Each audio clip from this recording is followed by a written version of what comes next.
So I'm watching this interview with Bill Maher and Charlamagne the God, where Charlamagne's talking about reparations. Listen, I think reparations has to happen for black people. You know what I mean? Because slavery was America's original sin. And I really don't think no good is going to come to this country until they atone for their original sin, which was slavery. I mean, To be clear, I do like Charlamagne. We're from the same area. Just to show you here, he's from Moncks Corner, South Carolina. I am. You see Lake Moultrie right there, and here is me fishing on Lake Moultrie. So has some good points, and look, I'm all for the discussion. But I'm going to give you the top 5 reasons why reparations just wouldn't work nowadays. So I don't want anyone to think I'm calling out Charlemagne in particular.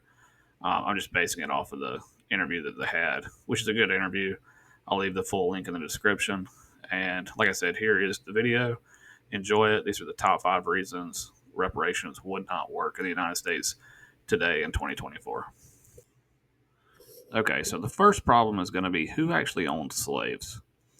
Obviously, this was a horrible time, but there were 33 states, and in those 33 states, only 15 owned slaves. Okay, so then if you get into the 15, only about 30% of people were actually slave owners. So those 15, if you were to make the argument and say they should pay the reparations, because obviously white Northerners shouldn't be paying reparations, they never had any slaves. No one, up there had anything to do with slavery. But only 30% of Southerners actually owned slaves. So are the other 70% also responsible? Because, like I said, governments didn't own slaves, slave owners owned slaves. And so you're talking about a very small part of the population that would actually have inheritance back to slave owners. So, did you know during World War II, about 120,000 Japanese Americans were incarcerated in camps? And so, what if they asked for reparations? What if Native Americans asked for reparations? We would just have a never ending door of reparations where basically any community that felt victimized uh, would ask for reparations, and it would just be never ending. We would be literally just paying out reparations forever. Number 3. So, soldiers, white soldiers did die during the Civil War fighting to free slaves.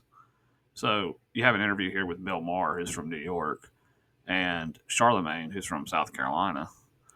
How do you know that Bill's ancestors did not die during the Civil War in order to free Charlemagne's ancestors during the Civil War? So think about that. Should Bill also have to pay reparations to Charlemagne, even though his family could have hypothetically freed Charlemagne's family? It's just something to think about. To put it simply, how much should the descendants of the 400,000 American soldiers that died to free the slaves pay to the soldiers that they freed? That's the question. And I don't think it's any. Number 4, who's actually eligible? Are we just going to give, a check to every single African American? Kamala Harris has an Indian mother and a Jamaican dad, but her dad's family owned slaves. Down the line, they had slaves in their family that they owned. Um, Barack Obama is half black and half white. Now, his mother's ancestry does have slave owners in it. So you're going to have to go through every single situation. You got to figure out who's eligible because you can't just give a check to everyone. Um, and it's going to cause even more division than there is now. There's going to be, hey, how did you get a check? How did I not get a check? Um, you know, not going to have any kind of unification to it. Number 5. Okay, the U.S. never invaded Africa.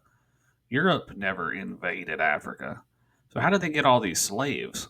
Because Africa was selling slaves to them.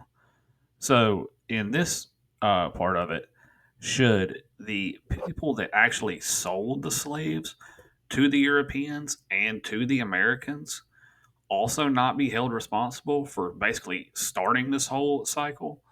So I guess the point here is if you actually look, only about 4% of the actual slaves made it to America. There were a lot in Brazil, Peru, Portugal, throughout Europe and whatnot.